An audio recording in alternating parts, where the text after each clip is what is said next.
Hello friends, I am Mohan Chaudhary. So today we are going to learn summary writing. Let's begin. आवश्यक ते बोलणे किंवा लिहिणे हा भाषा कौशल्य विकसित करण्याचा एक महत्त्वाचा टप्पा आहे. दीर्घ उत्तरे किंवा मोठ्या परिषदांचा संक्षिप्त सारांश लिहिण्याचा सराव केल्याने लेखन कौशल्य सुधारण्यास मदत होते. सारांश लेखनाचा सराव केल्याने महत्त्वाच्या माहितीचा समावेश करण्याबरोबर अनावश्यक माहिती वगळता येतात हे आपल्याला शिकता येतं. आज आपण समरी रायटिंग हा घटक बघणार आहोत.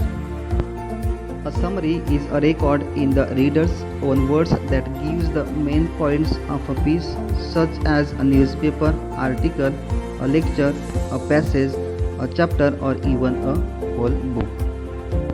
सारांश करण्यासाठी वर्तमानपत्रातला एखादा लेख, एखादा अध्याय, व्याख्यानाचा उतारा किंवा संपूर्ण लांबीचे एखादे पुस्तक यापैकी कोणतेही लिखाण असू शकते. उताराचा किंवा परिषदाचा थोडक्यात स्पष्ट आणि वस्तुनिष्ठ आढावा वाचकांसमोर सादर करणे म्हणजेच समरी होय. Importance points for summary writing. Summary writing लिहिण्यासाठी महत्त्वाचे घटक आपण बघणार आहोत. Read and reread the passage. जो पॅसेज तुम्हाला दिला असेल हा तुम्हाला पुन्हा वाचून काढायचा आहे. एकदा वाचून भागणार नाही तर तुम्हाला तो 2 किंवा 2पेक्षा जास्त वेळेस वाचून काढावा लागेल. अंडरस्टँड. समजून घ्या. Read the instruction. ज्या सूचना आहेत ह्या सूचना वाचा. Find exactly what you need to summarise. आपल्याला नेमका कशाचा सारांश घ्यायचा आहे हे तुम्ही शोधा. Identify the main idea through the process of asking question. स्वतःला प्रश्न विचारून मुख्य कल्पना काय आहे ते ओळखा. Form short sentences on your own. स्वतःची शॉर्ट सेंटेन्सेस तुम्ही लिहा. छोटी वाक्य लिहून काढा. Connect the sentences using linker. उभयान्वयी अव्यय किंवा इतर शब्द वापरून तुम्ही वाक्य जोडा. Remove redundant word and sentences from the key sentence. अनावश्यक किंवा अतिरिक्त शब्द आणि अनावश्यक वाक्य तुम्ही काढून टाका. Omit details. जो डिटेल्स माहिती त्या पॅसेजमध्ये किंवा त्या आर्टिकलमध्ये असेल तर ती तुम्ही ओमिट करा, ती वगळा, ती काढून टाका. Avoid your on interpretation. स्वतःचे स्पष्टीकरण द्यायचं नाही, ते टाळायचं आहे. Next one is omit following topics while writing summary. Summary लिहित असताना तुम्ही ह्या गोष्टी ओमिट करायच्या आहेत, ह्या टाळायच्या आहेत. Don't include extra information. स्वतःची माहिती तुम्हाला इन्क्लूड करायची नाही आहे, समाविष्ट करायची नाही. Don't exclude main point. जे महत्त्वाचे मुद्दे असतील हे महत्त्वाचे मुद्दे वगळायचे नाही. Don't add your own information. स्वतःची माहिती तुम्हाला जोडायची नाही. Don't comment on any main idea. महत्त्वाचे पॉईंट्स असतील, महत्त्वाची आयडिया असेल, त्या महत्त्वाच्या आयडियावर तुम्हाला टिप्पणी करायची नाही. Don't give your own examples. You have to remove example. पॅसेजमधले जे उदाहरण आहेत हे उदाहरण तुम्हाला रिमूव्ह करायचे आहेत, ते काढून टाकायचे आहेत. स्वतःचे उदाहरण त्याच्यामध्ये घ्यायचे नाही आहेत. Use the following steps for summary writing. खाली तुम्हाला समरी लिहिण्याचं काही स्टेप्स दिलेले आहेत. ह्या स्टेप्स तुम्ही लक्षात ठेवा आणि समरी लिहित असताना ते उपयोगात आणा. Read the article wise. लेख 2दा वाचा. Ask questions about the purpose of writing. लिहिण्याच्या उद्देशाबद्दल प्रश्न विचारा. Identify the main idea. मुख्य कल्पना ओळखायची आहे. Step 4 write the title. तुम्हाला शीर्षक लिहायचं आहे. Write the first draft.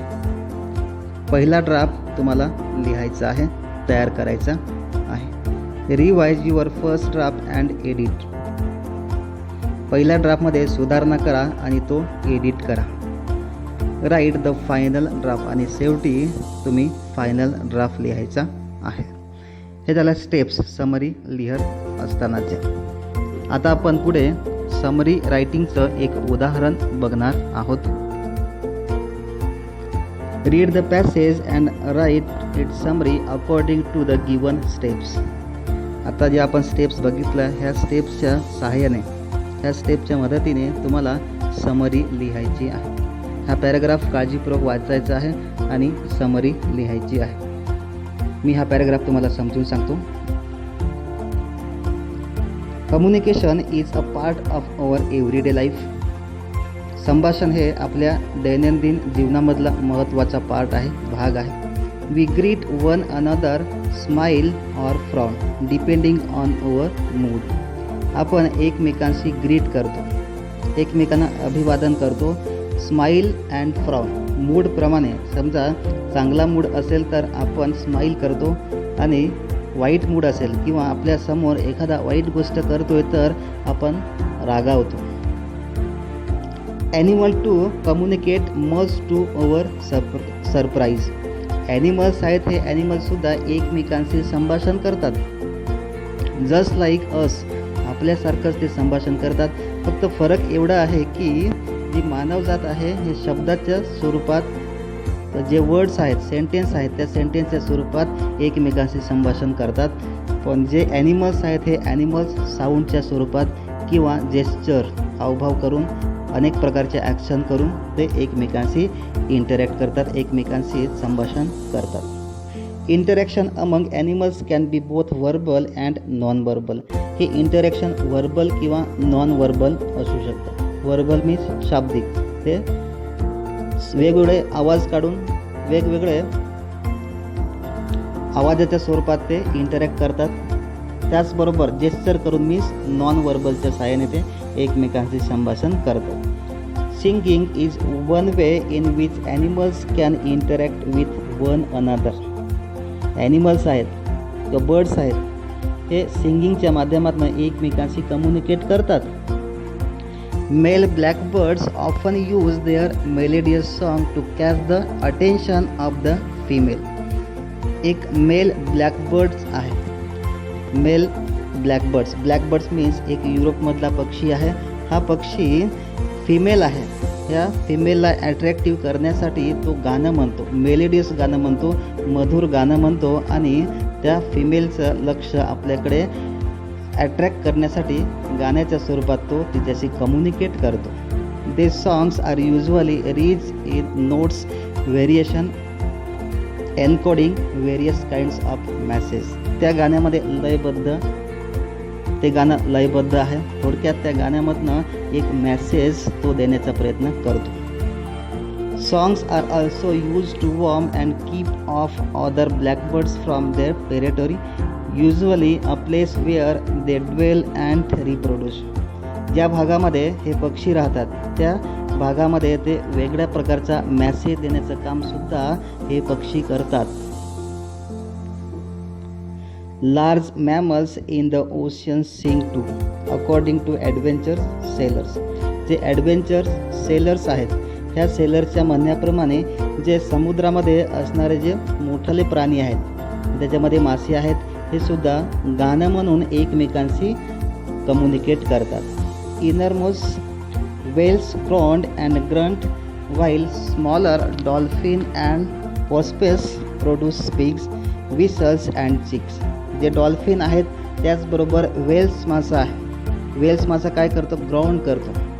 Ground means तो कणहतो अँड ग्रंट मीन्स तो रेखतो. थोडक्यात हे वेगवेगळे आवाज काढतो आणि एक मॅसेज देण्याचं काम करतो. तो दुसऱ्या डॉल्फिनशी किंवा दुसऱ्या व्हेल्स माशाशी तो संभाषण करतो. डॉल्फिन मासे आहेत ते विसल्स करतात, सिटी वाजवतात आणि एकमेकांशी कम्युनिकेट करतात. These sounds are surprisingly received by other mates as far as several hundred kilometers away. त्यांचे जे काही आवाज आहेत हे आवाज काही किलोमीटरवरती त्यांचा आवाज जातो.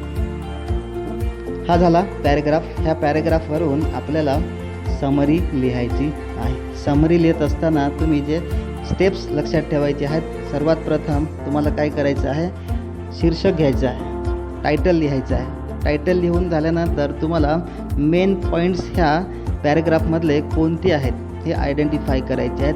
हे आयडेंटिफाय केल्यानंतर तुम्हाला ड्राफ्ट लिहायचा आहे. हा ड्राफ्ट लिहून झाला की त्याच्यामध्ये अजून मेन पॉईंट्स कोणती राहून गेलेली आहेत का, की एक्स्ट्रा माहिती त्याच्यामध्ये तुम्ही इन्क्लूड केलेली आहे का, हे बघून घ्यायचं आहे. आणि नंतर मग तुम्हाला एडिट करून फायनल ड्राफ्ट लिहायचा आहे. ॲन्सर दिलेला आहे पॅरेग्राफचं. Singing birds and mammals. शीर्षक घेतलेलं आहे, टायटल घेतलेलं आहे सिंगिंग बर्ड्स अँड मॅमल्स. वाचतोय मी समरी कशी लिहिलेली आहे ती. We communicate with one another in different ways. Similarly, animals also communicate. They sing and interact with others of their kind. Male blackbirds interact with others of their kind. Male blackbirds use their sweet voice to catch the attention of females. Their sings vary in notes and thus convey different messages. The songs also warn other blackbirds off from the area. Like birds see, mammals also sing. Big whales groan and grunt. Dolphin and porpoise make pigs whistles and clicks. These sounds reach their mates who are kilometers away. हे झाली summary. थोडक्यात ह्या समरीमध्ये main पॉईंट्सचा include केलेला आहे.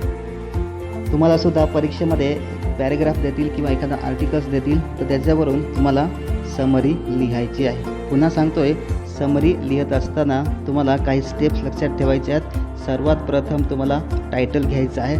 Title घेतल्यानंतर विशिष्ट पॅरेग्राफमध्ये जे main मुद्दे आहेत, मेन पॉईंट्स आहेत, हे मेन पॉईंट्स ओळखायचे आहेत. ओळखून झाल्यानंतर तुम्हाला ड्राफ्ट लिहायचा आहे.